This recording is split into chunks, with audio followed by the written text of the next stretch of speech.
Hey there, welcome back to Marketing Matchmaker. I am super glad you're here. I actually wanted to start out this episode with a little story because last week I was on a call with a client who's been working really hard to get his solo coaching practice to the next level. When he first came to me, he really didn't know where to start, what to do first or next. He had very specific goals in mind, but was struggling to reach them on his own.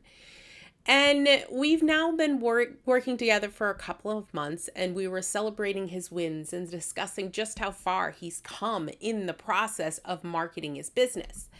And during our chat, he actually mentioned that there were 3 very specific pieces of advice that I had given him so far.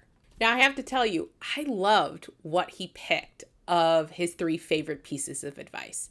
At first glance, they don't really seem like massive revelations, but for him, they completely shifted how he thinks about communicating with his audience and his potential clients, which is what marketing is all about in general, communicating with those people that you want to attract and bring into your world.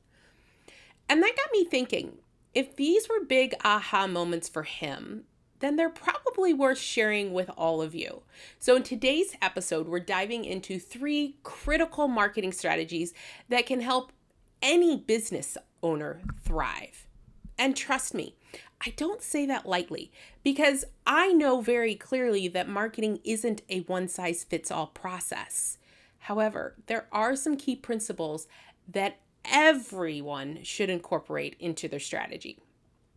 So go grab your favorite beverage and settle in because I've got some gems to share with you today. The first one is one of my favorites because it's something that so many business owners do wrong, honestly, especially in the coaching and consulting field. My client wanted to help his clients create massive transformations in their lives. And when he started working with me, he truly believed that the best way to attract these clients and bring them on board was to talk about the deep work he does with them. That deep transformation that gets created when you work with a really fantastic coach. The problem is that no one really sees the structural problems to start with. The reality is that most people only see their surface level problems. They know what is bugging them right now. They have a problem. It's very linear, very focused. And for those that delve way too deep into the structural problems, into the transformation, your audience isn't quite there yet. These aren't things that they will necessarily relate to, which means you won't be bringing them on as clients at all. Instead, someone else who may or may not be as good at what you do as you are, but who focuses on fixing that top level issue, they're the ones that are going to end up getting the sale, because what your audience needs is for you to sell them what they want in order to give them what they need. It is so important to align your marketing messages with what your clients think they want. Because in this time, they are very focused on, I have a problem, and they can't see beyond that problem. For example, the whole reason places like Weight Watchers sell so well, but often fail long-term for people, is that they sell people what they want. They want weight loss. But what people often need is a better relationship with food, is a mindset shift. And that's not something that Weight Watchers works on. And as a health coach, what you get to sell is weight loss, because that's what your clients want. I once had a client who sold their dream body, right? Her ideal clients wanted a dream body. That is what they wanted. But what she got to give them was a massive shift in their relationship with food that made changes to their life as a whole.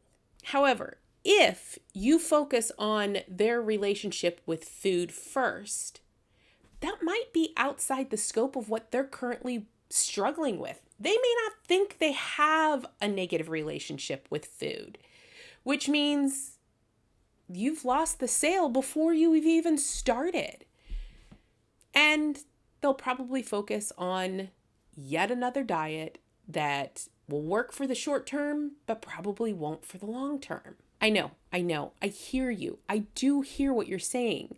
I can hear all of you because it's the same response I get all of the time. You want to work with clients that wants the results you give. And while that is really admirable, the problem is that so often people are stuck in the immediate problem and they don't see the whole picture. They can't even fathom the results that they get at the end. So if you can sell them the solution that will solve their right now problem, you are also able to give them the rest of the puzzle pieces that will solve the core problem. Imagine for a second you're a fitness coach who keeps talking about the results of muscle micro tears and metabolic rates to potential clients who are looking to fit into their wedding dress. I mean, quite honestly, the client's eyes are going to glaze over and they're going to sign up with someone who promises that they're going to look fabulous on their big day. That fitness coach, that health coach, that business owner in general missed out because they were selling the clients what they needed, that core structural problem to be solved, instead of what they wanted to look great in that dress. That mismatch between what a client wants and what they need is often a big struggle when it comes to marketing. So, conduct market research to really understand what it is that your clients are struggling with. Dive into their problems, big and small, and what solutions they've tried already. So if you're a weight loss or if you're a health coach who works on mindset around food, you know your ideal clients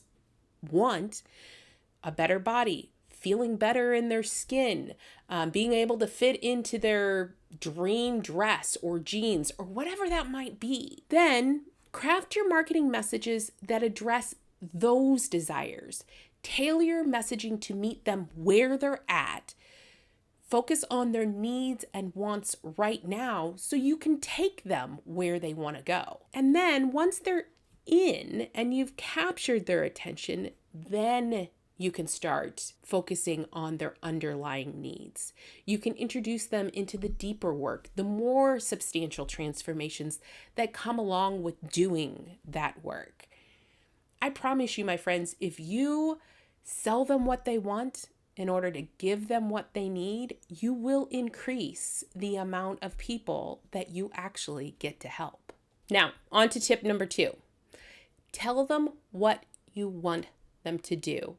This tip actually applies to both online and offline marketing. You know, I was on a podcast once where the host asked me what was the number one mistake business owners make in their marketing.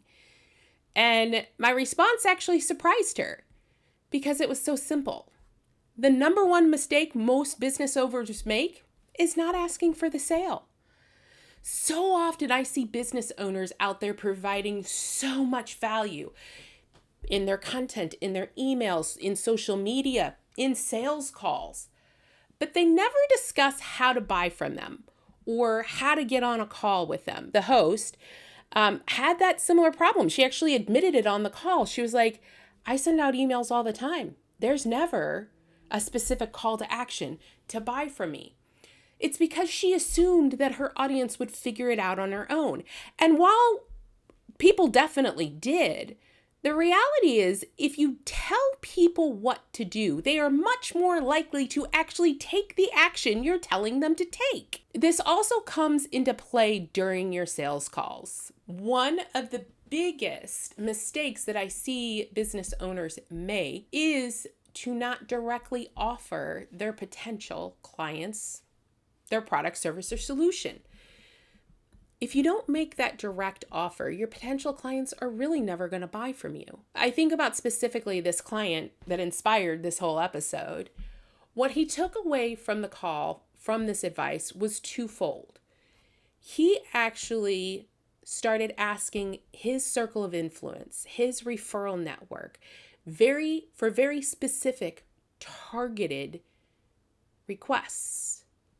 More recently, on our last call, what landed was to ask his contacts not just for a specific personal description, like a business owner who is struggling with their marketing, but more specifically, a very specific person, because his goal was to get into very specific corporations. In order to do that, he needed to find out who in that corporation made decisions. He has contacts in that corporation. And when he's able to give that contact, hey, could you introduce me to Joe Smith in human resources? It makes that contacts job so much easier for him because he doesn't have to think beyond that very specific request. This has greatly helped increase his referrals because his network now knows exactly who they're looking to connect with. On top of that, it has also greatly improved his sales calls because he used to do what he called chemistry calls, which were fantastic, except he never actually asked for the sale. And so people would walk away without knowing exactly how to work with him. He gave them fantastic information, but when he was able to shift his mindset from connecting with potential clients to actually helping the potential client understand the specific ways to work with him, it helps to increase your sales. So whether you're trying to get people to sign up via ads or networking, maybe it's a funnel or emails, asking specifically for what it is you want them to do is going to allow them to actually do it. Be clear and direct in your communication. It is crucial to really help guiding your audience's behavior. So, how to create that clear calls to action? Be concise and direct. Instead of saying, check out my services or schedule a consultation, make sure that your calls to actions on your landing pages stand out visually. Make sure that you are really clear about what you want them to do, whether that's sign up for something or buy now or schedule a consultation call. Be concise and direct in your language. Instead of saying something like check out my services, say schedule a consultation call. Make sure that your calls to action stand out visually on your landing pages, on your sales pages. Also, avoid vague language. I've actually been guilty of this myself in the past, where I put something that sounded like it was clear to me, but when I had someone else look at the page, they were a little confused about why they'd want to click on that button. So make sure that what you're putting on there doesn't just sound good to you, that everyone else will also understand. And if you're out networking, make sure that you have a very clear description of the person that you're asking to be introduced to. The everybody's and anybody's of the world, that is way too big, and nobody's actually going to introduce you to them. So if you can be more concise with it and say something like, I'm looking to connect with small business owners who need marketing help, or I'm looking to connect with moms who are struggling with holes in their walls. Whatever that thing is that you do, this allows people to really understand who it is that you're working with and be very specific. It'll bring somebody to mind at that point. Last tip, if you're not in front of them, they will forget about you. One of the things that I ask every client before we start working together, or when we start working together, is what is your follow-up email strategy? And you know what the most common answer is? They don't have one. I had a past client who, when he came to me, he was really looking to scale more.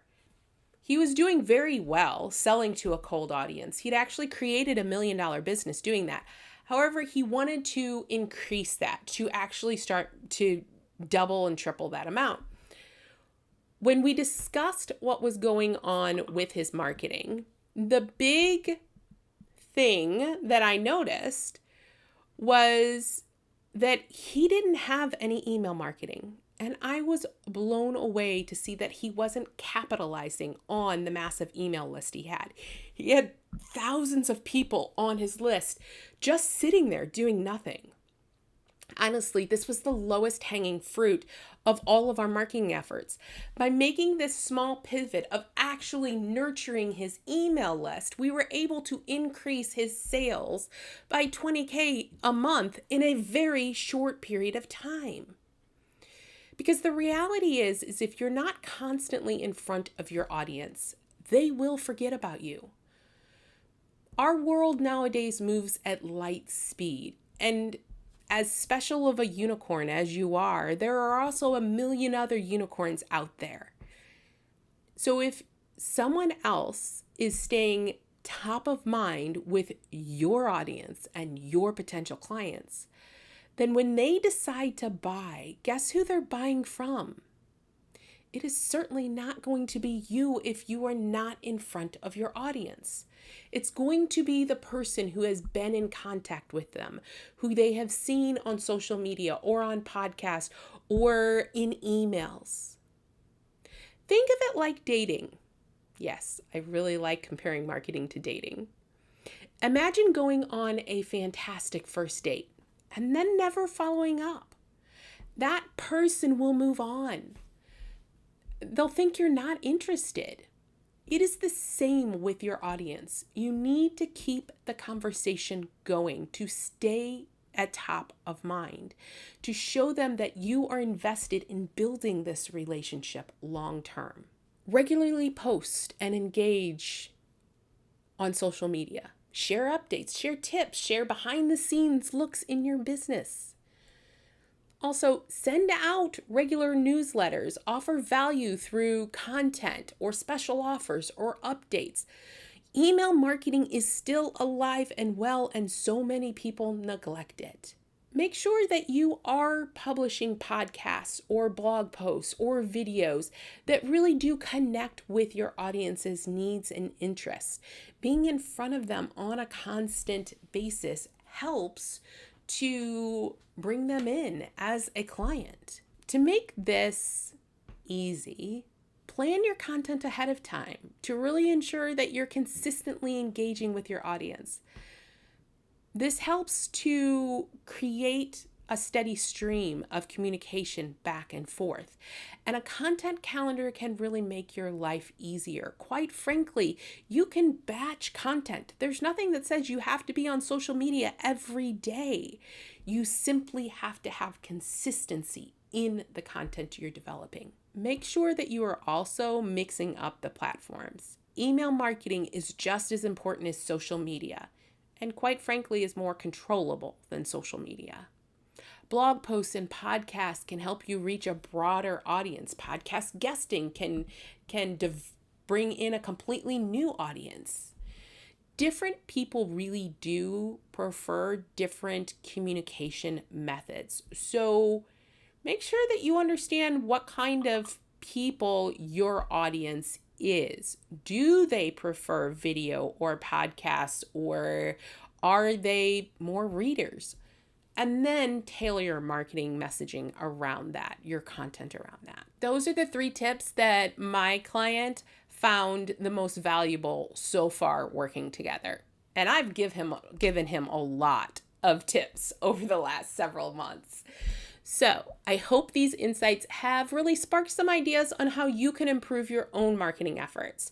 Remember, it's all about understanding your customers, guiding them with really clear calls to actions, and maintaining that consistent presence in front of them. These strategies aren't just theories. They are proven to work time and time again. So now it's your turn. Take these strategies and start applying them to your business. And don't be afraid to experiment a little. That's one of my favorite things about marketing, is that we get to experiment and try new things. Find out what works best for you and your audience. Small changes can lead to massive results, just like my clients have experienced. If you've enjoyed this episode, please make sure to subscribe to Marketing Matchmaker so you never miss an episode. And I also love feedback. It is incredibly valuable. So I'd love if you could leave a review. Let me know what you think, what you've learned, and what topics you'd like to hear more about. And if you are struggling with your marketing, if you are not sure what to do first or next, head over to yourmarketingmatchmaker.com and sign up for a free strategy session. Let's get you on the road to grow your business, increase your revenue, and scale your impact. Thank you for listening to the Marketing Matchmaker podcast. If you enjoyed this episode, I would love to hear your feedback. Please head over to Apple iTunes and leave a review so we can hear from you. And if you are a coach, consultant, or online course creator who are looking to grow your business, increase your income, and scale your impact, connect with me at yourmarketingmatchmaker.com. I look forward to hearing from you.